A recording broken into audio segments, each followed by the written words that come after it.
Good morning all of you. तो आज जो है फिर पीआरटी का जो कॉमन पेपर है इसके सेट नंबर 26 को हम लोग स्टार्ट कर रहे हैं। सबसे पहले जीएस का क्वेश्चन, फिर उसके बाद मैथ्स का क्वेश्चन। तो शुरुआत करते हैं क्वेश्चन नंबर फर्स्ट से। फर्स्ट क्वेश्चन हमारे पास क्या कह रहा है, तथाकथित ब्लैक होल घटना का एक तरफा विवरण हमें एक अंग्रेज से प्राप्त होते हैं, वह अंग्रेज कौन था। ब्लैक होल की जो घटना होती है एक्चुअली में, ये घटना के बारे में जानकारी देने वाला एकमात्र इतिहासकार हालवेल था। कौन था? हालवेल। हालवेल ने इसके बारे में जानकारी दिया था और करेक्ट आंसर तो सी हो गया। अब ये कहता क्या है, एक इसमें हुआ क्या था कि 1856 में जो वहां नवाब था बंगाल का सिराजुद्दौला, उस सिराजुद्दौला के द्वारा ठीक है फोर्ट विलियम की घेराबंदी की गई थी। फोर्ट विलियम वही है फोर्ट विलियम जिसमें अंग्रेज की व्यापारी कोठी होती थी, उनके प्रशासनिक सारे काम जो है वहीं फोर्ट विलियम से होते थे। ठीक, तो फोर्ट विलियम की घेराबंदी की गई और घेराबंदी करने के बाद क्या हुआ कि अंग्रेज वहां से भाग गए। अंग्रेज वहां से निकल गए। बहुत सारे अंग्रेज वहां बच गए थे। तो बचे हुए अंग्रेजों को क्या कहा जाता है कि सिराजुद्दौला ने उस कंडीशन में, उस युद्ध के कंडीशन में क्या किया था, बहुत सारे अंग्रेजों को, लगभग 143 की चर्चा होती है, इसमें से एक छोटे से कोठरी में बंद कर दिया और बाद में उसमें से मात्र 23 बच के निकले थे। इस घटना को ही काली कोठरी की घटना या ब्लैक होल के नाम से जाना जाता है। तो इसका संबंध सिराजुद्दौला से है। सिराजुद्दौला 1856 की यह घटना है। 1857 में 1857 में सिराजुद्दौला तथा अंग्रेज का मतलब अगर यहां पर कहें तो लॉर्ड क्लाइव, अंग्रेज का मतलब हो गया क्लाइव के मध्य जो है मुख्य रूप से लड़ाई हुई थी। प्लासी की लड़ाई हुई थी और इस प्लासी की लड़ाई में जो है देखा जाए तो सिराजुद्दौला की हार हुई थी। सिराजुद्दौला की क्या हो गई? हार हो गई, क्योंकि इसका जो सेनापति था मीर जाफर, इसने अंग्रेजों का साथ दे दिया था। मीर जाफर ने एक्चुअली में किसका साथ दिया? अंग्रेजों का साथ दिया था। तो इस प्रकार से हम अगर देखते हैं तो करेक्ट आंसर हमारे पास क्या हो जाएगा? करेक्ट आंसर हमारे पास आएगा सी, हालवेल। फर्स्ट का करेक्ट जो आंसर है हमारे पास क्या आ गया? सी आ गया। हालवेल ने यह काम किया था। पूजा कुमारी, हाँ गुड मॉर्निंग पूजा। आइए क्वेश्चन नंबर सेकंड पे आते हैं। मीर कासिम ने अवध के नवाब और मुगल सम्राट के साथ एक अंग्रेजों के खिलाफ लड़ाई के लिए एक संधि की। उस अवध के नवाब का नाम क्या था? मीर कासिम ने अवध के नवाब और मुगल सम्राट के साथ एक अंग्रेजों के खिलाफ लड़ाई के लिए संधि की। अच्छा, अवध के नवाब का नाम था शुजाउद्दौला। यहां ध्यान रखना है आपको कि 1764 में जो बक्सर की लड़ाई होती है, बक्सर की लड़ाई जो होती है ये दो शक्तियों के बीच होती है। एक तरफ तो अंग्रेज थे जिसका सेनापति मुनरो था, कैप्टन मुनरो। एक तो ये था मुनरो, कैप्टन मुनरो। और दूसरी तरफ तीन शक्तियां भारत की थी, शाह आलम द्वितीय, ये जो थे ये उस समय मुगल वंश के शासक थे। दूसरा पॉइंट जो है ये थे शुजाउद्दौला, अवध के शासक, शुजाउद्दौला अवध के शासक। और तीसरा मीर कासिम जो बंगाल का नवाब था और एक तरह से अपदस्थ ही हो गया था मीर कासिम। ये भारत की तीन शक्तियां लड़ाई लड़ी 1764 में। रिजल्ट निकला कि अंग्रेज जो है वो जीत गए। और जीतने के बाद जो है 1765 की संधि हुई। इस संधि जो है, इस संधि के तहत दो प्रकार से संधि हुई। संधि में कौन शामिल था? तो क्लाइव शामिल था। ध्यान दीजिए, क्लाइव के समय यह संधि हुई थी। ठीक है, और इस संधि के दो परिणाम रहे। एक तो ये कि अवध के साथ जो संधि की गई उसमें 2 पॉइंट निकल गया। अवध के साथ जो संधि हुई उसमें 2 पॉइंट आया। एक तो 50 लाख का जुर्माना लगाया गया, और अवध के कुछ क्षेत्र जो है वो दे दिए गए मुगल बादशाह को वो क्षेत्र दे दिया गया। ठीक है, ये हो गया। और दूसरी जो संधि थी ये मुगल बादशाह के साथ हुई। मुगल बादशाह के साथ उसे पेंशन देने की बात अंग्रेजों के द्वारा कबूल की गई कि पेंशन जो है आपको दिया जाएगा। तो इस प्रकार से इस लड़ाई के बाद जो मीर कासिम है, मीर कासिम एक्चुअली में दिल्ली की तरफ भाग गया और वहीं उसकी फिर बाद में जल के मौत हो गई। बहुत ज्यादा जानकारी उसके बारे में नहीं है। तो कुल मिला के कंक्लूजन ये निकला कि 1764 की बक्सर की लड़ाई में जो है 3 शक्तियां थी, उसमें से एक सुजाउद्दौला थे और सुजाउद्दौला एक्चुअली में कहां के थे? अवध के नवाब थे। करेक्ट आंसर 2 का क्या हो गया? बी हो गया। करेक्ट आंसर 2 का हो गया बी। हाँ, बी हो गया।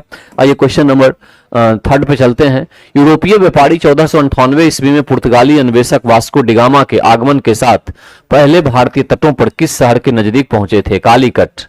क्या आंसर होगा? कालीकट। कालीकट का उस समय शासक कौन था? शासक था उस समय जमोरिन।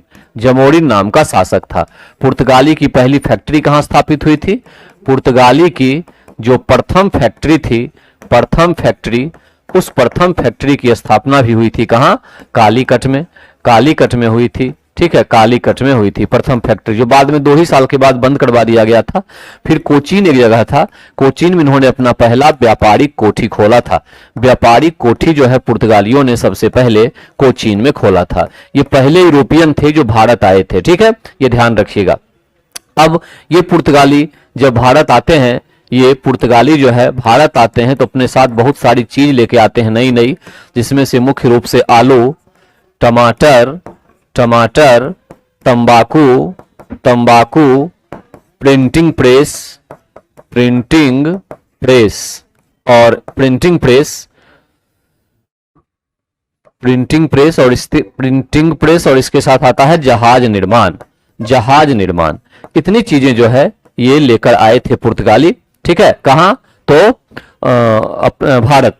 और उसके साथ इन पुर्तगालियों ने जो राजधानी अपना है, पहले इनकी कोचीन थी, राजधानी पहले जो थी ये कोचीन थी, कोचीन, बाद में इसको समाप्त किया और गोवा को इन्होंने राजधानी बनाया। गोवा को इन्होंने राजधानी बनाया और गोवा को 1961 में इन्होंने फिर आजाद किया और यहां से चले गए, भारत से चले गए। तो सबसे अंत में भारत से कौन गए? तो पुर्तगाली ही गए। सबसे अंत में भारत से जाने वाली, अंत में भारत से जाने वाली यूरोपियन शक्ति कौन थी? जाने वाली यूरोपियन जो शक्ति है वो एक्चुअली में कौन है? तो ये पुर्तगाली है। ये कौन है? पुर्तगाली हैं ये एक्चुअली में। तो इसलिए 3rd का करेक्ट आंसर आपके पास सी निकल के आया। 3rd का करेक्ट आंसर आपके पास आया सी। क्वेश्चन नंबर 4 पे चलिए। 4 पे 4 कहता है कि गुरु गोविंद सिंह की समाधि कहां बनी हुई है? गुरु गोविंद सिंह की समाधि जो है ये नांदेड़ में है। ठीक है, ये कहां है? नांदेड़ में है। करेक्ट आंसर भी है। गुरु गोविंद सिंह क्या थे? सिख के 10वें गुरु थे। सिख के 10वें गुरु थे। 10वें गुरु थे। ठीक है, इन्होंने खालसा पंथ की स्थापना की। खालसा पंथ की इन्होंने स्थापना की थी। ठीक है, गुरु गोविंद सिंह ने क्या हुआ था कि सिख को जो है, सिख को 5 ककार रखने की सलाह दी थी। ककार है ना, कंघा, कच्छा, कड़ा, इस तरह से चीजें इन्होंने दी थी। ठीक है, ताकि वो योद्धा की तरह दिख सके, योद्धा की तरह जब भी जरूरत पड़े तो काम कर सकें। ठीक, और ये भी ध्यान रखना है कि गुरु गोविंद सिंह जो है 10वें गुरु थे, ये अंतिम गुरु भी थे।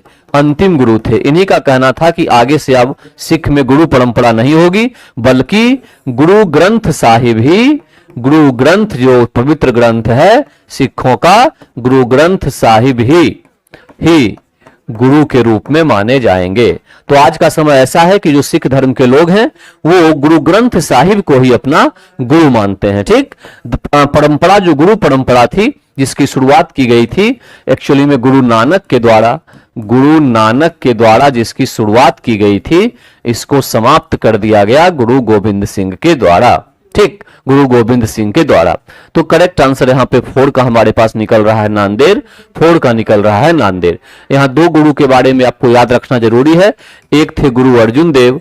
गुरु अर्जुन देव, इनको जहांगीर के द्वारा मृत्युदंड दिलवाया गया था।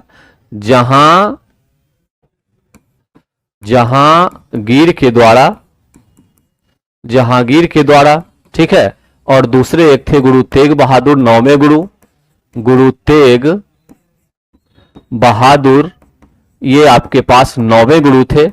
इनको औरंगजेब के द्वारा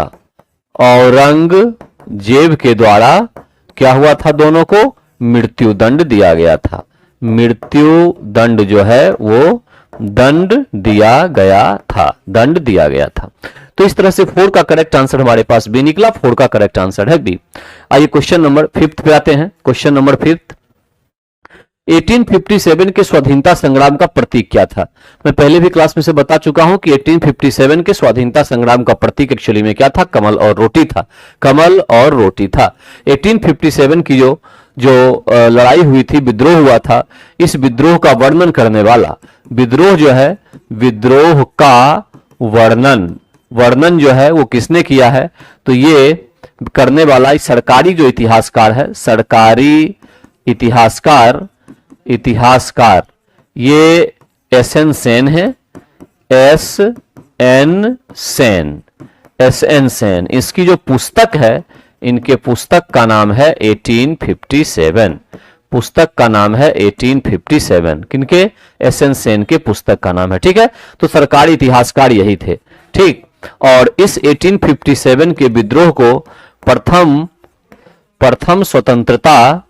स्वतंत्रता संग्राम जो है ये कहा था किसने, वी.डी. सावरकर ने। वी.डी. सावरकर ने प्रथम स्वतंत्रता संग्राम कह के इस 1857 की लड़ाई को पुकारा था। ठीक है, इसकी शुरुआत अगर देखें 1857 का प्रारंभ, वैसे तो कहा जाता है कि शुरुआत इसकी 29 मार्च को ही थी, लेकिन विधिवत रूप से 10 मई माना जाएगा। 29 मार्च जब मंगल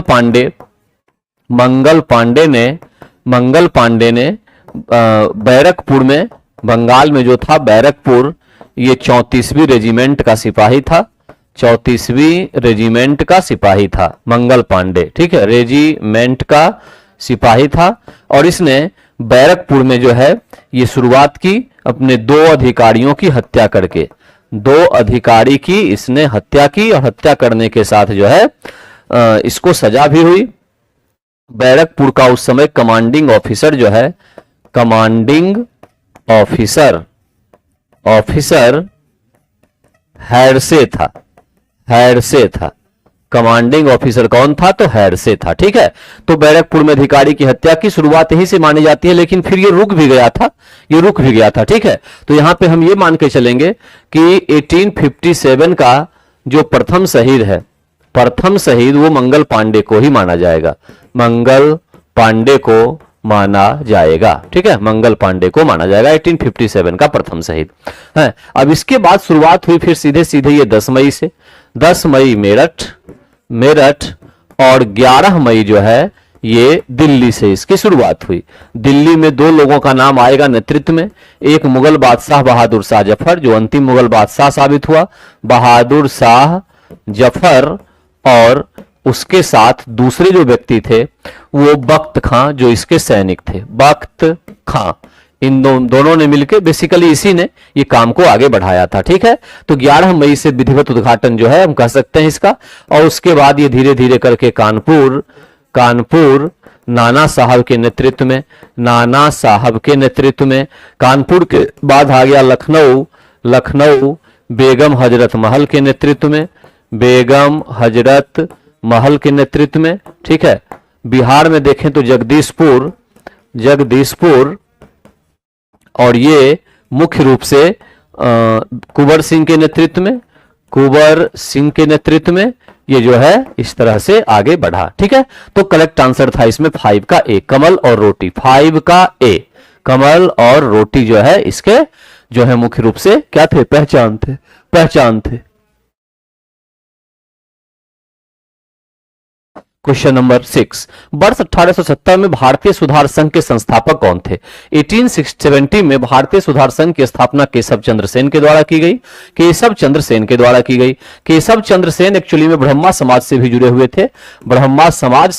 थे। केशव चंद्र सेन, जिस ब्रह्मा समाज की स्थापना राजा राम मोहन राय के द्वारा 1828 ईस्वी में की गई थी। उससे केशव चंद्र सेन जुड़े हुए थे। बाद में चल के ब्रह्मा समाज में विभाजन हुआ। ब्रह्मा समाज जो है, इस ब्रह्मा समाज में विभाजन होता है, और विभाजन के बाद ये 2 भागों में बट जाता है, एक भाग और दूसरा।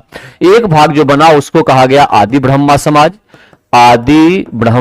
समाज, या आदि की जगह आप भारत ब्रह्मा समाज भी लगा सकते हैं। ठीक है, आदि ब्रह्मा समाज या भारत ब्रह्मा समाज। और दूसरा जो बना, ये बना साधारण ब्रह्मा समाज। साधारण ब्रह्मा समाज।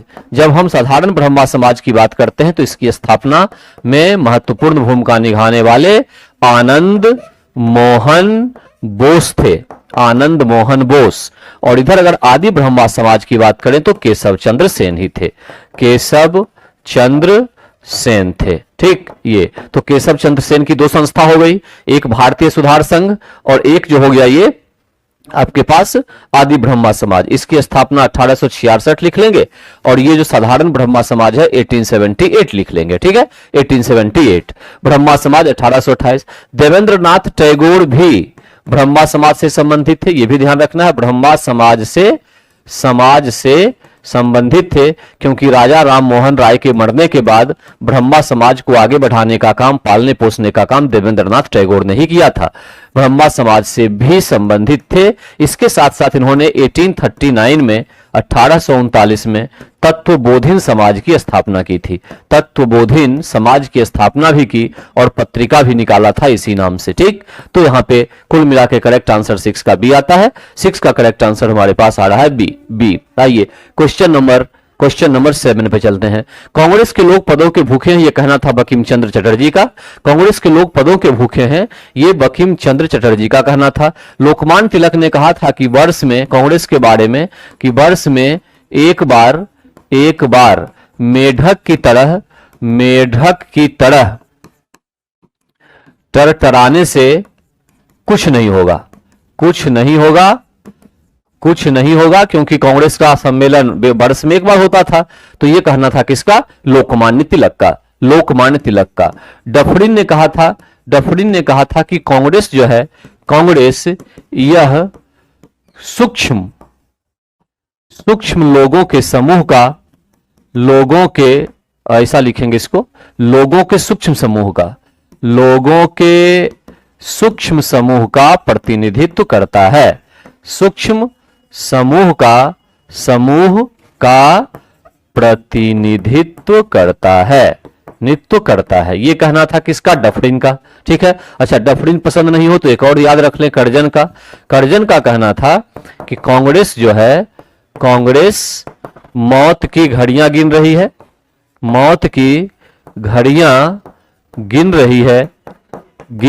रही है तथा मेरी सबसे बड़ी इच्छा भारत में रहते हुए इसे मरने में मदद करूं, यह कहना था एक्चुअली किसका? कर्जन का। तो सबकी अपनी अपनी थ्योरी थी कांग्रेस के बारे में। करेक्ट आंसर यहां 7 का क्या निकलेगा जी? सी, बंकिम चंद्र चटर्जी। ठीक है, बंकिम चंद्र चटर्जी। आइए क्वेश्चन नंबर 8 की तरफ चलते हैं। शारदा अधिनियम के अंतर्गत लड़कियों लड़कों के विवाह की जो न्यूनतम आयु थी वो क्रमशः कितनी निर्धारित की गई थी? शारदा अधिनियम एक्चुअली में इरविन के टाइम पर आया था। इरविन का जो शासन काल है वो 1926 से 31 तक का हम मान सकते हैं। और इसी इरविन के शासनकाल में 1930 में ये शारदा अधिनियम आया था। शारदा एक्ट या शारदा एक्ट या अधिनियम इसको कह सकते हैं। और इसके तहत व्यवस्था थी कि लड़कियों की 14 और लड़कों की जो न्यूनतम आयु है वो शादी के लिए कितनी होगी? 18 होनी चाहिए। तो करेक्ट आंसर यहां पर क्या आ गया? बी आ गया। शारदा अधिनियम के तहत जो है 14 और 18 का कंसेप्ट यहां पर आया था। 14 और 18 का कंसेप्ट था। ठीक है, आइए क्वेश्चन नंबर 9 की तरफ आते हैं।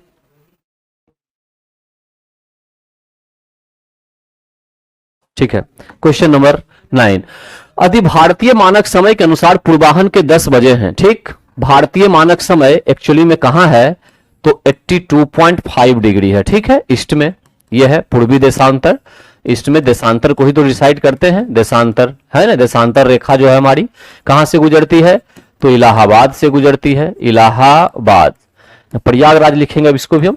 इलाहाबाद में नैनी, ठीक है, या प्रयागराज लिखिए इसको, प्रयागराज से गुजरती है। ठीक, तो 82.5 डिग्री की बात हो गई, ईस्ट देशांतर यहां पर है। उसके अनुसार अगर पूर्वाह्न के 10 बजे हैं, सुबह की बात हो रही है, 10 बजे हैं, तो 92 डिग्री पूर्वी देशांतर पर शिलोंग का स्थान, ये समय क्या होगा ये पूछ रहा है।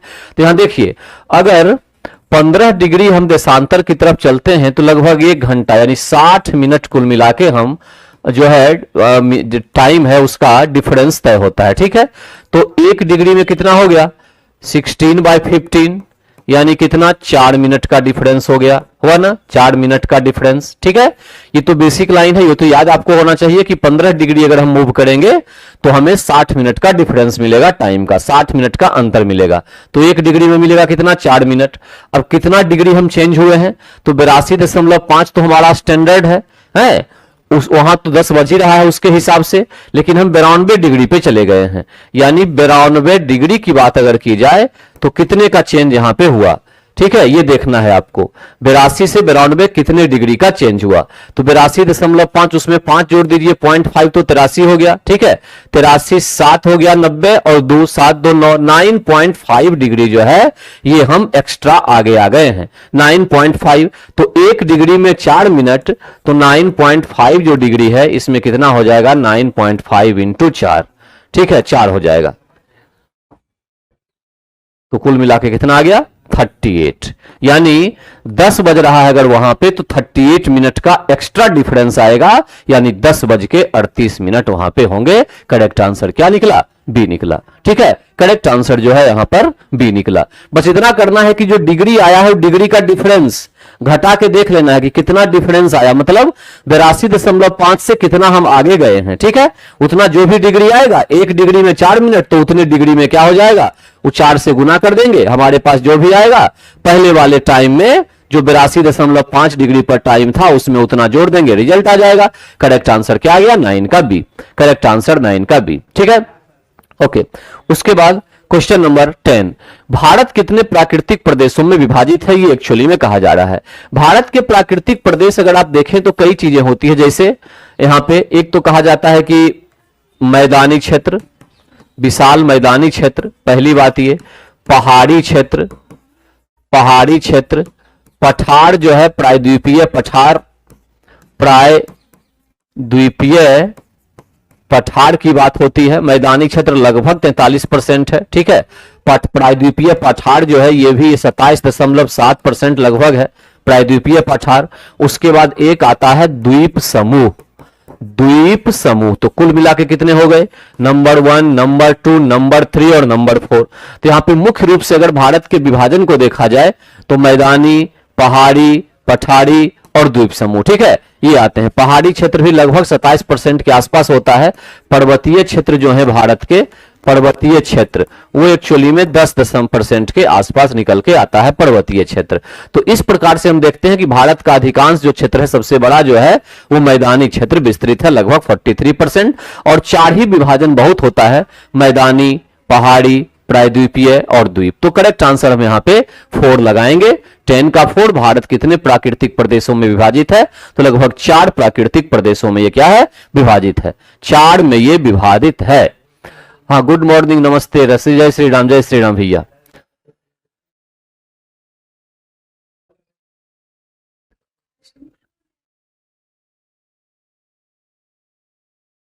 ओके, आइए क्वेश्चन नंबर जो हमारे पास है 11 पे आते हैं। कौन सी जनजाति दिवाली को शोक का त्योहार मनाती है? ये क्वेश्चन इंपॉर्टेंट है, बिहार पॉइंट ऑफ व्यू से है, क्योंकि थारू जनजाति इसका आंसर होगा। ध्यान रखिए, थारू तो इसे उत्तराखंड और उत्तर प्रदेश में बहुतायत में पाई जाती है, रहती है, लेकिन थारू जो है बिहार में भी रहती है, भी ध्यान दीजिएगा।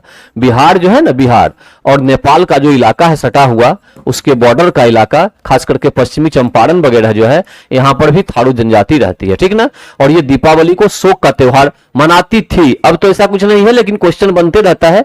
अब तो बहुत ज्यादा ऐसा नहीं है, अब ये ठीक ठाक है, अभी से दिक्कत नहीं है, लेकिन एक समय था कि थारू जो है ये दीपावली को शोक के रूप में मनाया करती थी, ठीक है। खासी जो जनजाति आपके पास है, इसमें से गारो को जोड़िए, गारो और खासी, पश्चिम से पूर्व की ओर चलेंगे तो गारो, खासी और जयंतिया, ये 3 जो है ये एक्चुअली में मेघालय में निवास करने वाली जनजाति है। इनके नाम पे पहाड़ के भी नाम है, गारो, खासी, जयंतिया, ठीक है। भील जो है ये भारत में एसटी का जनजाति का सबसे बड़ा समुदाय है, सबसे बड़ा जो है ये समुदाय क्या है? भील है। ठीक है, भील है। और भारत में, भारत की कुल जनसंख्या का लगभग 8.6% आप देखें अगर, तो ये क्या है? कुल जनसंख्या का 8.6% जो मुख्य रूप से है ये हमारी जनजातीय जनसंख्या है। ये हमारी जनजातीय है जो लगभग 10.42 करोड़ की संख्या में बैठती है। 10.42 करोड़ जो है ये संख्या होती है 2011 की जनगणना के मुताबिक।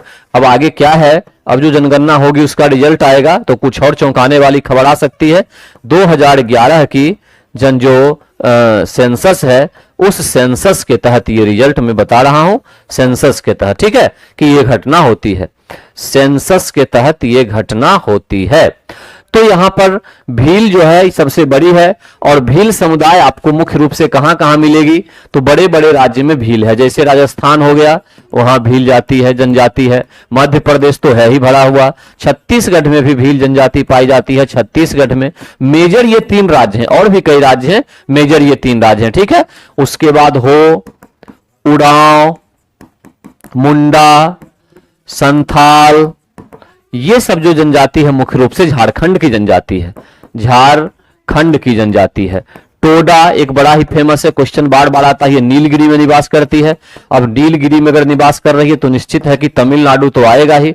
मुख्य रूप से तमिलनाडु के क्षेत्र में ये टोडा जनजाति जो है ये निवास करने वाली होती है। ठीक है, टोडा जनजाति। उसके बाद यहां पे एक लाइन और लास्ट में मैं लिख दूं, जाड़वा हो गया, जाड़वा, सोमपेन, सोमपेन, ठीक है, ये जो है सब ये अंडमान निकोबार द्वीप समूह की जनजाति है। अंडमान निकोबार, सेंटलिस भी है इसमें, निकोबार, इसमें एक सेंटलिस भी है, सेंटलिस, ये जनजाति भी जो है अंडमान निकोबार में रहती है। ठीक है, तो क्वेश्चन नंबर करेक्ट जो है हमारे पास वो आ गया क्या? बी, 11 का बी।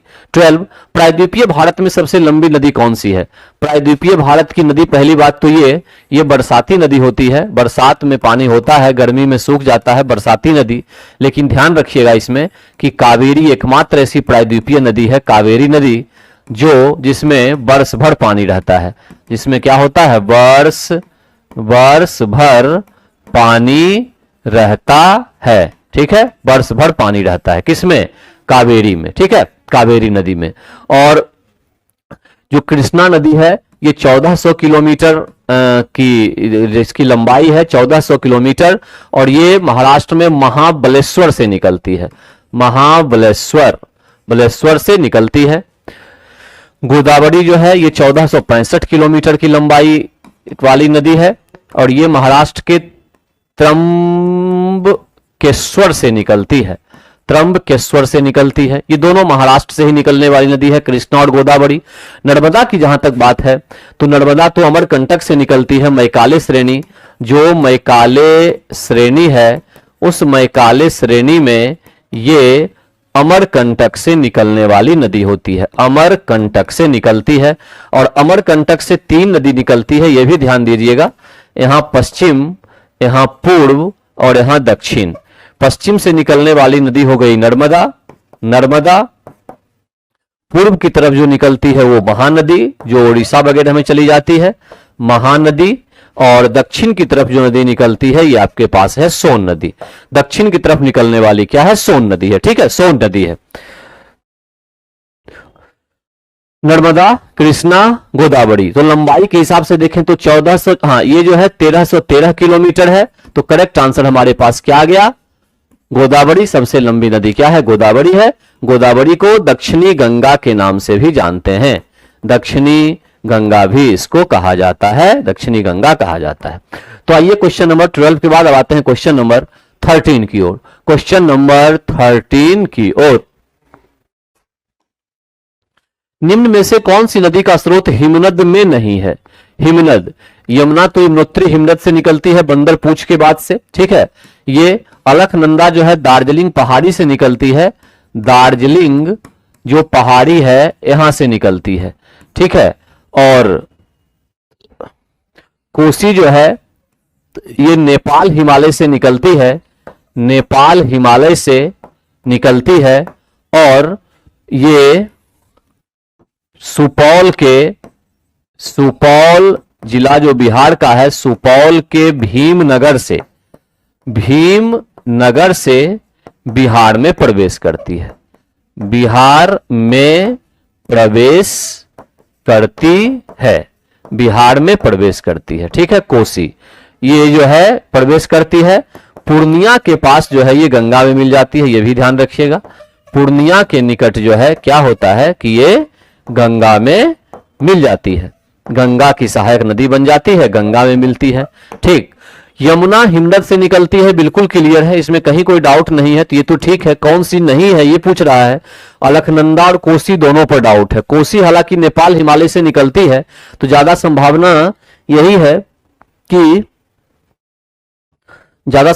यही है कि ये भी एक हिमनद से ही निकलती होगी। ठीक है, अलकनंदा जो है इसके हिमनद से निकलने नहीं निकलने पे डाउट है, तो मैं यहां पे भी इस क्वेश्चन का आंसर नहीं लगा पा रहा हूं। ठीक है, इसमें कुछ कंफर्म बताना यहां पर मुश्किल है, लेकिन यह ध्यान रखना है कि यमुना जो है ये हिमनद से निकलती है, इसमें कहीं कोई डाउट नहीं है।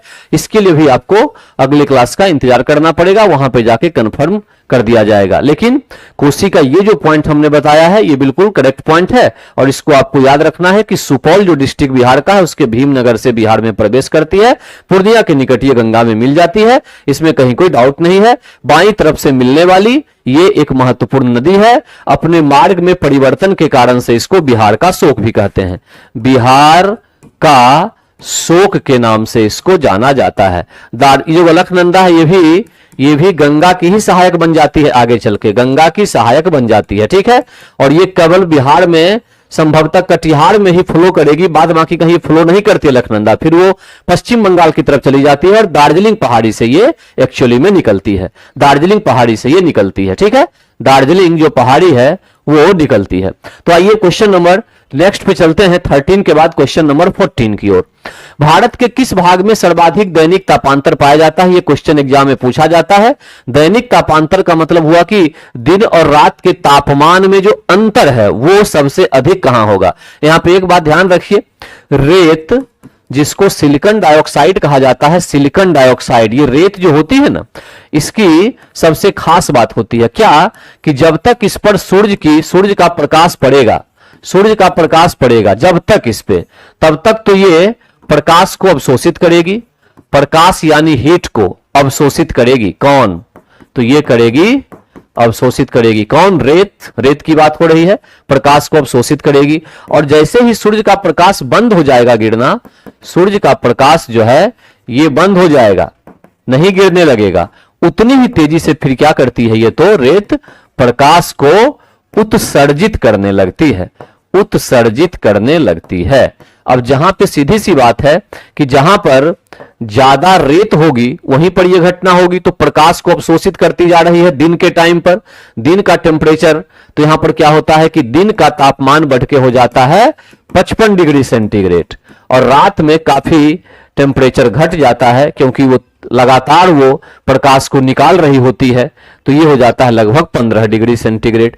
इतना डिफरेंस 55 और 15 का पूरे धरती पर कहीं नहीं मिलेगा, जहां रेतीली जमीन होगी वहां मिलेगा, और रेतीली जमीन को हम कहेंगे मरुस्थल। तो ये सारी की सारी कहानी कहां होती है? डिजर्ट में होती है, मरुस्थल में होती है। तो राजस्थान के मरुस्थलीय क्षेत्र इसका सबसे करेक्ट आंसर होगा। राजस्थान के मरुस्थलीय क्षेत्रों में इस प्रकार जो है तापमान में अंतर होता है। ठीक है, ये पॉइंट है।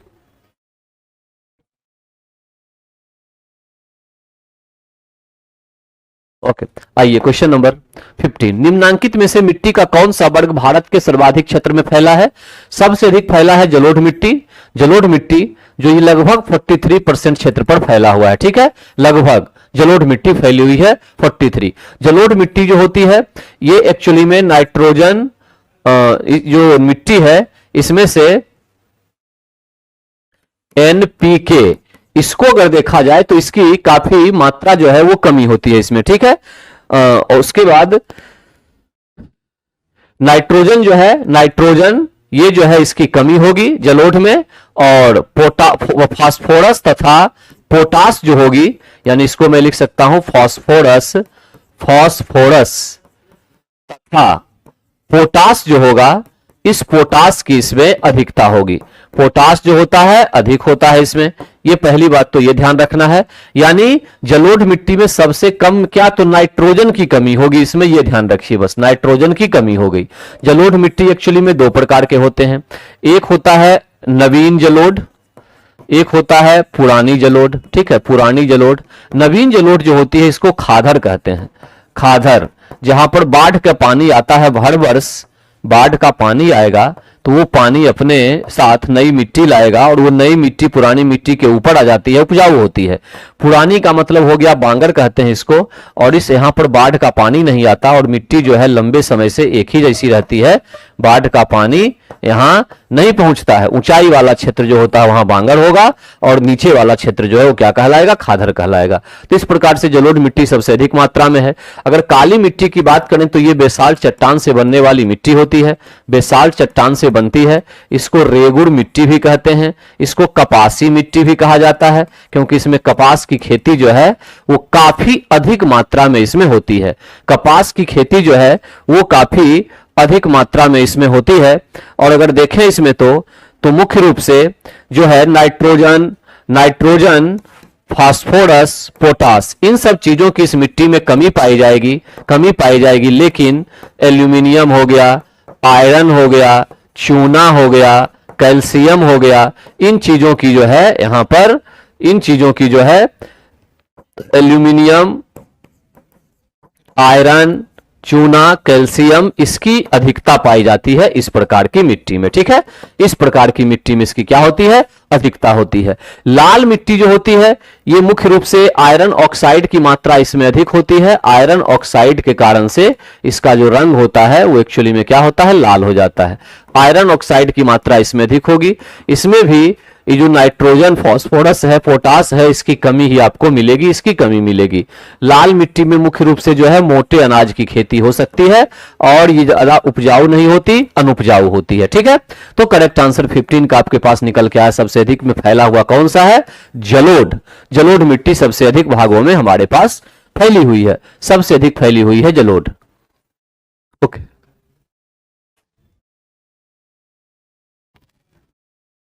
आइए क्वेश्चन नंबर 16। भारत में किस राज्य का सर्वाधिक क्षेत्र घने पतझड़ वाले जंगल से घिरा है? भारत में सर्वाधिक क्षेत्र जो है घने पतझड़ वाले जंगल यानी आर्द्र पर्णपाती वन या शुष्क पर्णपाती वन की बात हो तो करेक्ट आंसर क्या हो जाएगा, मध्य प्रदेश। मध्य प्रदेश का जो क्षेत्र है वो सबसे अधिक घने पतझड़ वाले जंगलों में घिरा हुआ है। ठीक है, घिरा हुआ है। और प्रतिशत के हिसाब से देखें तो सबसे अधिक जंगल जो है, सबसे अधिक जंगल ये आपके पास कहां है प्रतिशत के हिसाब से, मिजोरम। मिजोरम में जो है प्रतिशत के हिसाब से सबसे अधिक जंगल पाया जाएगा। ठीक है, यहां पर अगर आप वन की बात करते हैं तो वन को हम मुख्य रूप से दो भागों में बांटेंगे, एक तो सदाबहार वन, बहार वन, और दूसरा पर्णपाती वन। पर्णपाती वन, दोनों वन के आगे आपको लगाना पड़ेगा उष्णकटिबंधीय। उष्णकटिबंधीय, हमारे देश में यही वाला वन चलेगा, उष्णकटिबंधीय। ठीक है, उष्णकटिबंधीय। ठीक है, तो यहां पे देखते हैं उष्णकटिबंधीय सदाबहार वन, जहां वर्षा 200 सेंटीमीटर से अधिक हो जाए वहां पर इस प्रकार के वन पाए जाएंगे। ठीक है, इसमें मुख्य रूप से जो है आबनूस, महोगनी, रबर, ठीक है, रबर, रोडबूज, इस प्रकार के पेड़ की प्रधानता होती है इस प्रकार के सदाबहार वन में। ठीक, यहां जो जंगल पौधों की वैरायटी है, पौधों में विविधता ज्यादा होती है, पौधों में विविधता क्या होती है, अधिक पाई जाती है इस प्रकार के जंगलों में। ये सबसे खास बात है। ठीक है, इस प्रकार के जंगलों में सदाबहार वन जो है ये आप देखेंगे तो पश्चिमी घाट में, पश्चिमी घाट, अंडमान निकोबार का 95% जो हिस्सा है वो सदाबहार वन का है। कितना, 95%। लक्षद्वीप जो प्रवाल द्वीप है भारत में एक, यहां जो है कुल मिला के देखा जाए तो सदाबहार वन ही मुस्के पाए जाते हैं।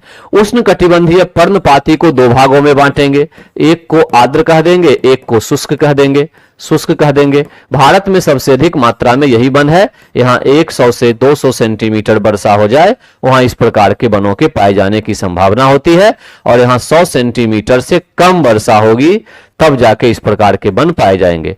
भारत में जो अधिकांश वन है वो क्या है, आर्द्र पर्णपाती हैं। भारत में अधिकांश जो वन का प्रकार आएगा, अधिकांश वन का प्रकार वो एक्चुअली में क्या आएगा, आर्द्र पर्णपाती वन आएगा।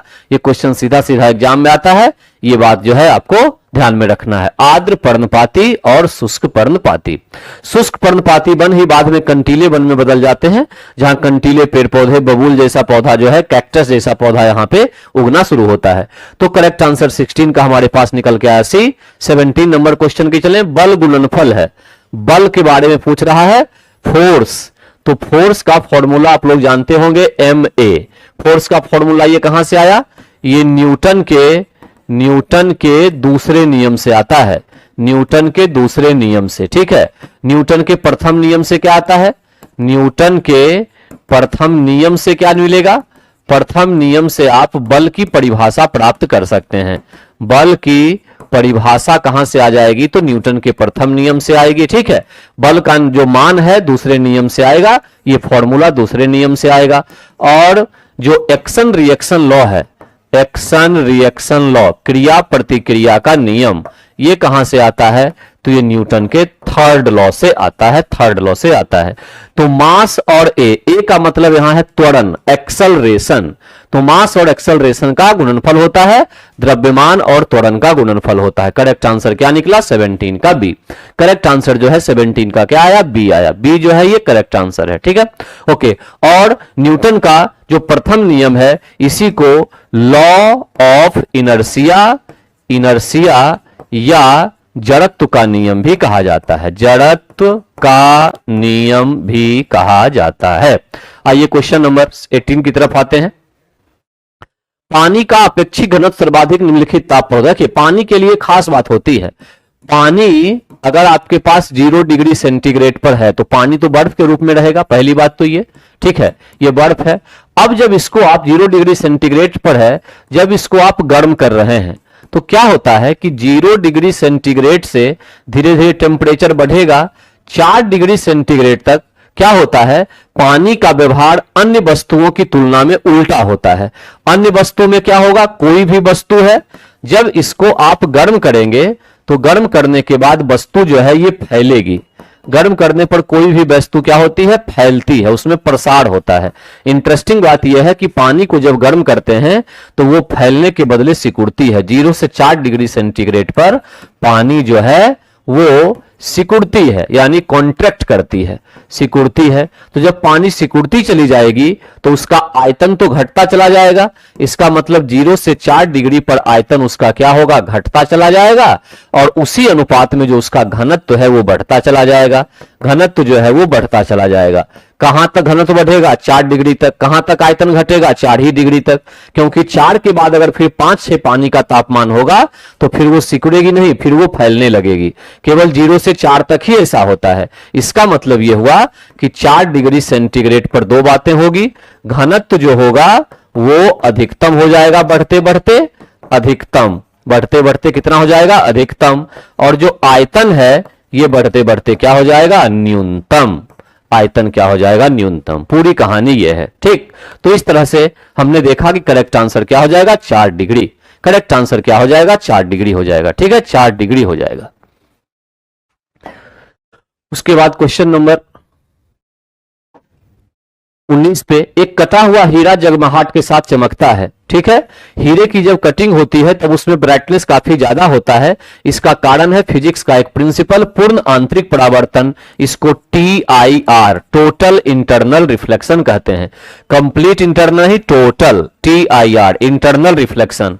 और इस टोटल इंटरनल रिफ्लेक्शन के और भी उदाहरण हो सकते हैं। हीरे का चमकना तो एक हो गया, ऑप्टिकल फाइबर जो होता है, ऑप्टिकल फाइबर जो दूर संचार के क्षेत्र में काम आता है, ठीक है, ये इसी सिद्धांत पर काम करता है। ऑप्टिकल फाइबर जो एंडोस्कोपी होती है, एंडोस्कोपी स्कोपी वो इसी सिद्धांत पर काम करती है, ठीक है। एंडोस्कोपी अंतर्दर्शी इसको कहते हैं, अंतर्दर्शी यानी मेडिकल साइंस में यूज होता है। इसका और भी हो सकता है TIR का। यहां से एक और पॉइंट अगर निकालें तो मिराज नाम का जो घटना एक होती है, मिराज कहां, मरुस्थल में, मरुस्थल क्षेत्रों में पेड़ का कुछ दूरी पर उल्टा दिखना, है ना, संभवतः लगता ऐसा है कि आगे पानी है, जाने पे कुछ नहीं होता है। ये भ्रम जो दिमाग में होता है ये भी किसके कारण से, पूर्णांतरिक परावर्तन के कारण से होता है, TIR के कारण से होता है।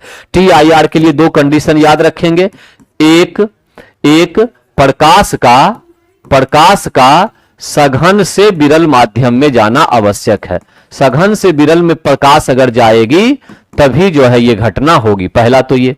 और दूसरा ये कि जो आपतन कोण होता है, आपतन कोण, ठीक है, का मान क्रांतिक कोण से हमेशा अधिक होना चाहिए। क्रांतिक कोण से अधिक होगा तभी जो है ये घटना होगी, अधिक होगा तभी ये घटना होगी। दोनों कंडीशन याद रखना है, ठीक। तो करेक्ट आंसर यहां पर क्या हो गया, 19 का बी जो है करेक्ट आंसर है। 20 पे आइए। पेट्रोल तथा डीजल के अधूरे जलने से क्या उत्पन्न होता है? जब कोई चीज अधूरा जले तो याद रखिए कार्बन मोनोऑक्साइड उत्पन्न होता है, कार्बन मोनोऑक्साइड। ये जो है एक्चुअली में दम घोंटू गैस कहलाती है, दम घोंटू गैस। क्यों ऐसा होता है? क्योंकि ये कार्बन मोनोऑक्साइड हीमोग्लोबिन के साथ रिएक्शन कर लेती है, के साथ अभिक्रिया करती है, और अभिक्रिया करके जो है ये क्या करती है, हीमोग्लोबिन को समाप्त कर देती है। परिणाम ये होता है कि ऑक्सीजन जो है ले जाने वाला जो सिस्टम है वही शरीर का डिस्ट्रॉय हो गया, समाप्त हो गया, और लोगों की मृत्यु हो जाती है। इसीलिए कार्बन मोनोऑक्साइड को दमघोंटू गैस भी कहा जाता है। और यह कार्बन मोनोऑक्साइड तब उत्पन्न होगा जब अधूरा कोई चीज जलेगा। पूर्ण जलने पे कार्बन डाइऑक्साइड होगा, ठीक है, अधूरे जलने पे क्या हो जाएगा, कार्बन मोनोऑक्साइड हो जाएगा, ठीक। 21 पे आइए। फिटकिरी जो है उसको किस प्रक्रिया द्वारा स्वच्छ किया जाता है? फिटकिरी को स्वच्छ करने के लिए जो प्रक्रिया होती है कग्युलेशन के या कॉग्युलेशन, अस्कंदन के नाम से इसको जाना जाता है, अस्कंदन। यहां पे ये देखिए फिटकिरी से आप पानी साफ कर सकते हैं। पानी को साफ करने के लिए और भी चीजें यूज होती है, जैसे के तौर पे आप चारकोल का प्रयोग कर सकते हैं, चारकोल, ठीक है। जैसे आप क्लोरीन गैस, क्लोरीन जो है इसके टेबलेट का उपयोग कर सकते हैं। क्लोरीन से भी जो है पानी को साफ किया जा सकता है। चारकोल क्या करता है, जो पानी के अंदर का सॉलिड कण होता है, सॉलिड कण, उसको क्या करता है, अवशोषित कर लेता है अपनी तरफ, अवशोषित कर लेता है। और इस प्रकार से चारकोल जो है बहुत ही महत्वपूर्ण भूमिका निभाता है पानी के साफ होने में या करने में, ठीक है। तो यहां पर करेक्ट आंसर 21 का निकल के क्या आ गया, जो है वो अस्कंदन, कोगुलेशन विधि से जो है ये काम होता है। फिटकिरी जो है गंदे पानी को साफ करने का प्रयास करती है, ठीक। और उसके बाद क्वेश्चन नंबर 22, मधुमक्खी का उपयोग, मधुमक्खी पालन जो है एक्चुअली में एपीकल्चर कहलाया।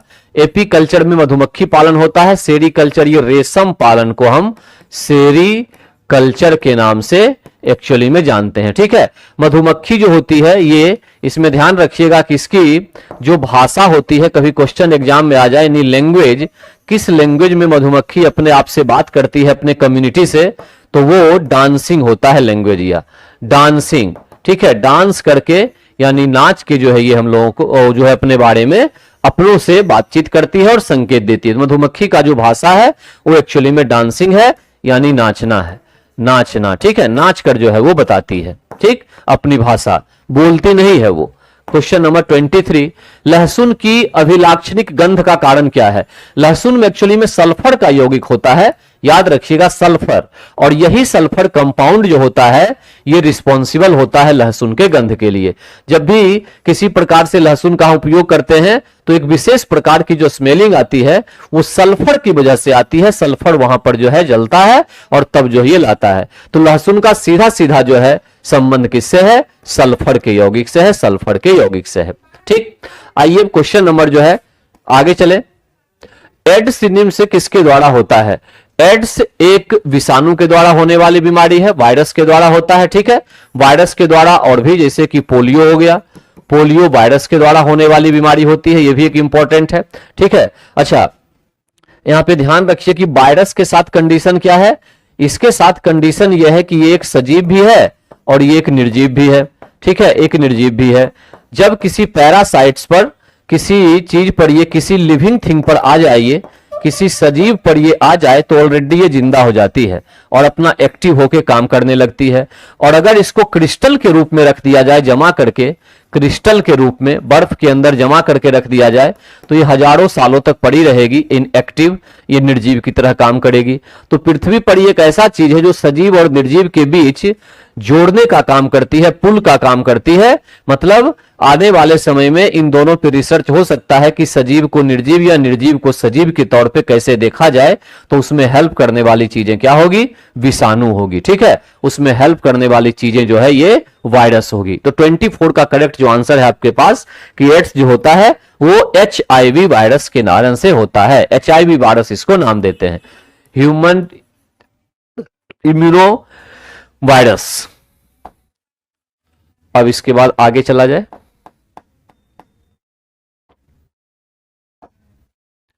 हाल में यूरोपीय संघ की यूरोपीय परिषद के नए अध्यक्ष के रूप में किन्हें नियुक्त किया गया है? यह क्वेश्चन है, किनको नियुक्त किया गया है? तो जो इसका करेक्ट आंसर है वो है बी, एंटोनियो कोस्टा को। एंटोनियो जो कोस्टा हैं उनको एक्चुअली में नियुक्त किया गया है। 33 का करेक्ट आंसर है बी। क्या? यूरोपियन संघ की यूरोपियन परिषद के नए अध्यक्ष, ठीक है। यूरोपियन जो ये संघ है एक्चुअली में 27 जो है इसमें देश यूरोप के हैं वो इसके शामिल होते हैं और इनकी एक कॉमन करेंसी भी होती है जिसको यूरो कहते हैं। यूरो सभी देश नहीं अपनाते हैं, ये 19 देश की ही करेंसी होती है 27 में से, ठीक है, और सबकी अपनी अपनी है। यूरोपियन संघ में सबसे प्रमुख देश एक ब्रिटेन था जो इस संघ से बाहर हो गया है अभी, ठीक। तो इस प्रकार से यूरोपीय संघ जो है वो एंटोनियो कोस्टा इसके जो है अभी अध्यक्ष चुने गए। आइए नेक्स्ट पे आते हैं, क्वेश्चन नंबर 34। विश्व की पहली मिस आई कौन बनी है? तो केंजा लेली। केंजा लेली आने वाले टाइम में नई नई चीज हमें देखने को मिलेगी। अब एक मिस ए आई बनी है, यह है केंजा लेली, ठीक है। 34 का करेक्ट आंसर आपके पास क्या है? ए है। 34 का करेक्ट आंसर ए है। पेंशन विभाग ने हाल ही में सरकारी सेवानिवृत्त लोगों के लिए एक ऑनलाइन पोर्टल लॉन्च किया है, पेंशन विभाग ने, और इस पोर्टल का नाम है भविष्य पोर्टल। नाम क्या है इसका? भविष्य पोर्टल इसका नाम दिया गया है। यह पेंशन विभाग के द्वारा लॉन्च किया गया है। प्लास्टिक रिसाइकलिंग और अस्थिरता पर वैश्विक सम्मेलन कहां आयोजित किया गया? प्लास्टिक रिसाइकलिंग जो पर्यावरण के लिए सबसे बड़ी समस्या है, इस प्लास्टिक रिसाइकलिंग को लेकर और इसके स्टेबिलिटी को लेकर नई दिल्ली में जो है एक्चुअली में एक सम्मेलन की स्थापना हुई है। कहां हुई है? नई दिल्ली में। नई दिल्ली में सम्मेलन की स्थापना की गई है। हाल ही में भारत और अमेरिका के बीच महत्वपूर्ण और उभरती प्रौद्योगिकी पर पहल की दूसरी वार्षिक बैठक, यह भी नई दिल्ली में हुई। ये एक्चुअली में क्या था? एक तरफ अमेरिका था और जो न्यू टेक्नोलॉजी अभी के टाइम में आ रही है उस पर, ठीक है, दूसरी वार्षिक बैठक हुई थी, ये नई दिल्ली में आयोजित की गई। ये भारत और अमेरिका के बीच ही होती है, कोई तीसरा देश इसमें शामिल नहीं होता है। तो करेक्ट आंसर यहां पर आ गया आपके पास ए। हाइड्रोन परियोजना में हाइड्रोन का पूर्ण विस्तार एक्चुअली में क्या है? हाइड्रोन परियोजना में जो हाइड्रोन है उसका पूर्ण विस्तार जो यहां पर है, high throughput optical network demonstration system, ये इसका फुल फॉर्म है, high throughput optical network demonstration system. तो करेक्ट आंसर यहां पर 38 का निकल के आया डी। हाइड्रेन का फुल फॉर्म यहां पर यही निकाला गया है। चर्चा में रहे थारिस ज्वालामुखी। थारिस ज्वालामुखी जो है एक्चुअली में मंगल पर इसको नाम दिया गया है थारिस, ये मंगल का ज्वालामुखी है, ठीक है, मंगल का। तो वहां से चर्चा का विषय था भी हाल फिलहाल में थारिस। याद रखिएगा थारिस ज्वालामुखी का सीधा संबंध मार्स से है, मंगल से है, ठीक है, मार्स से है। रेड प्लेनेट जो है, रेड प्लेनेट, कभी इस पर जीवन था ऐसा वैज्ञानिक मान रहे हैं और काफी इस पर चर्चा हो रही है। मेक्सिको के राष्ट्रपति एंड्रेस मैनुअल लोपेज ओब्राडोर ने इक्वाडोर के साथ सभी राजनयिक संबंधों को क्यों तोड़ दिया? क्योंकि वहां क्या हुआ था कि मेक्सिको के दूतावास में उस राज्य के पुलिस घुस गई थी, पुलिस चली गई थी। क्विटो में मेक्सिको के दूतावास में पुलिस प्रवेश हुआ था, इसके बाद विवाद हुआ और विवाद के बाद जो है दूतावास से सारे संबंधों को तोड़ दिया मेक्सिको ने। तो 40 का करेक्ट आंसर हमारे पास आया सी। करेक्ट आंसर जो 40 का है वो करेक्ट निकल के आया सी।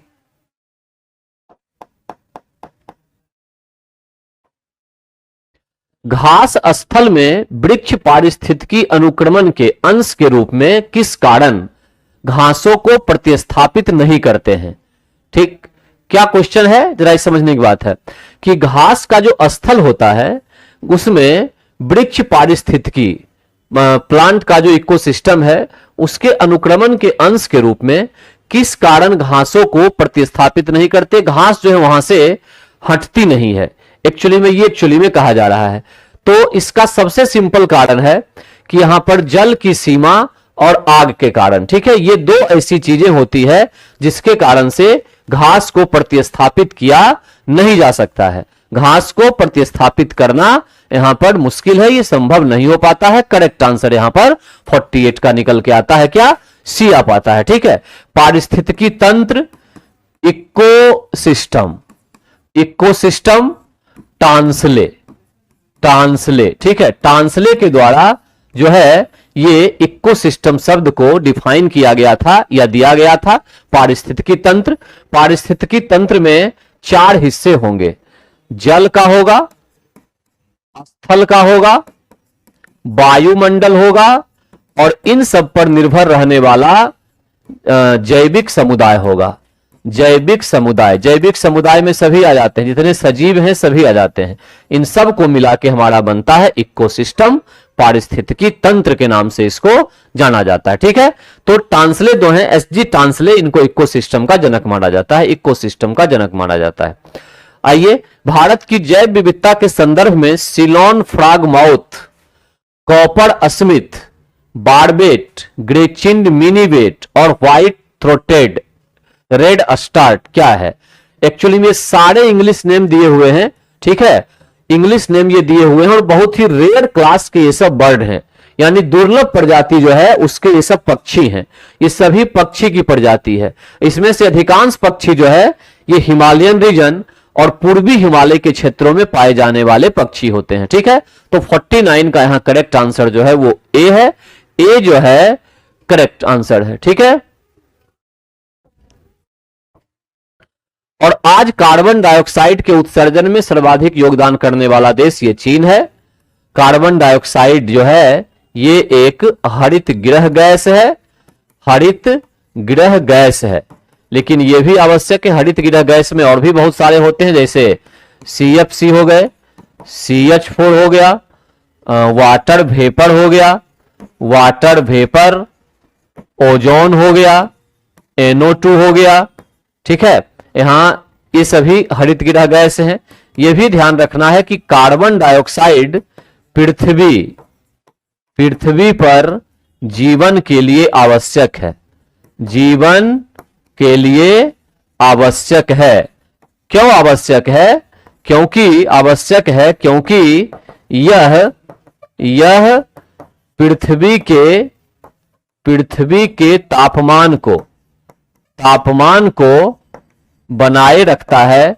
कब? जब सन की लाइट पृथ्वी पर नहीं रहती है, बनाए रखता है। कब? खास करके रात के समय है। दूसरे ग्रहों पर कार्बन डाइऑक्साइड अगर नहीं होगा तो वो हीट को एब्जॉर्ब करने वाली गैस होती है, हीट एब्जॉर्ब नहीं होगी, और हीट जब उष्मा एब्जॉर्ब नहीं होगी तो उसका कारण क्या होगा कि दिन के समय पर तो पृथ्वी पर बहुत गर्मी हो जाती और रात पर बहुत ठंड हो जाती, जैसे कि चंद्रमा पर होता है -90 डिग्री सेंटीग्रेड चला जाता है टेम्परेचर घट के, तब यहां पानी ही नहीं रह पाता, फिर लाइफ कहां से होता?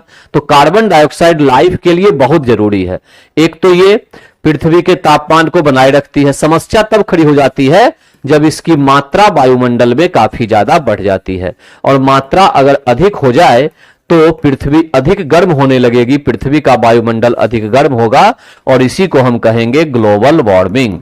ग्लोबल वार्मिंग जो नाम है वो वार्मिंग यहीं से निकल के एक्चुअली में आता है, ग्लोबल वार्मिंग, ठीक है। और ग्लोबल वार्मिंग के लिए कौन सी गैस? तो हरित गृह गैस जवाबदेह है, और इसमें से कार्बन डाइऑक्साइड भी एक महत्वपूर्ण गैस होगी हरित गृह गैस में से, ठीक।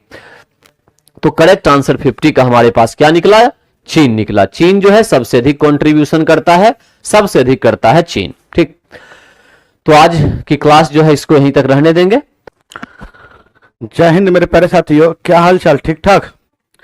चलिए आज थोड़ा सा जल्दी से करेंगे, थोड़ा मेरा तबीयत सही नहीं है, फिर भी क्लास चलिए बच्चे, देखिएगा पहला भी प्रश्न आपका आरोही और अवरोही से है। आरोही मतलब बढ़ते क्रम होता है और अवरोही का मतलब होता है घटते क्रम। आरोही का मतलब होता है बढ़ते क्रम और अवरोही का मतलब होता है घटते क्रम। और घटते का मतलब होता है, घटते का मतलब होता है, क्या होता है? घटते का मतलब होता है बड़ा से छोटा, बड़ा से छोटा। तो बोला गया है अवरोही क्रम में, अवरोही क्रम में क्रमबद्ध करने पर इनमें से कौन सा भिन्न चौथा होगा? तो 5 है, सबसे पहले बड़ा होगा, 1 2 3 4 5, ये पांचवा हुआ। मतलब कहने का मतलब है 1 2 3 4 5, ये निकालना है इधर से, मतलब ये सबसे छोटा होगा, ये सबसे छोटा होगा। और ये ना जाकर ये वाला सेकंड छोटा, मतलब छोटा से थोड़ा सा बड़ा। तो सबसे पहले इसको करने के कई सारे तरीका, नीचे का एलसीएम लेके गुना कर दो, अंतर देख लीजिए, बहुत सारा तरीका, लेकिन एक तरीका हम बताते हैं। इस टाइप का क्वेश्चन अवरोही या आरोही में मत सजाओ।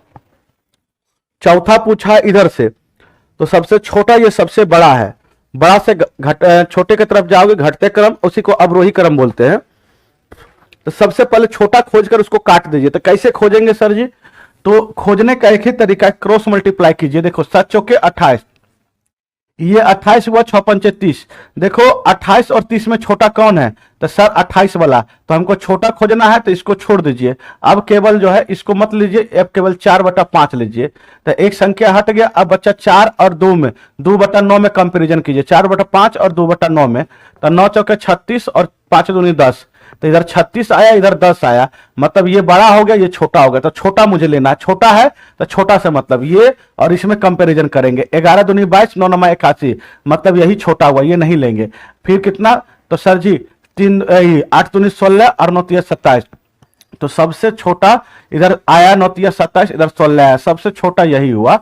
तो जो सबसे छोटा है उसको नहीं लेना है, इसको नहीं लेना है, इससे छोटा लेना, मतलब इसके बाद थोड़ा सा जो बचा वो लेंगे। इसके बाद देखिए कौन संख्या है, तो वही आपकी चौथी होगा। ये सबसे छोटा, तो यहां पे आ जाएगा 2/9। अगला देखिए क्या है, 7 7 चौके 28, 7 पंचे 30। तो इसको तो नहीं लेंगे, क्योंकि 7 चौके 28 इधर आया। फिर 11 चौके 44 और 9 पंचे 45, यही छोटा हुआ, इसको नहीं लेंगे। फिर 8 चौके 32 और 5 तिया 15, मतलब ये सेकेंड छोटा जो हुआ ये हुआ 3/8। हमारे ऑप्शन में क्या है? सी में है। आंसर क्या हो जाएगा? सी। चलिए आगे बढ़ते। बोला गया दो संख्या का अनुपात 4:5 के अनुपात में है तथा लॉ 100 दिया गया है।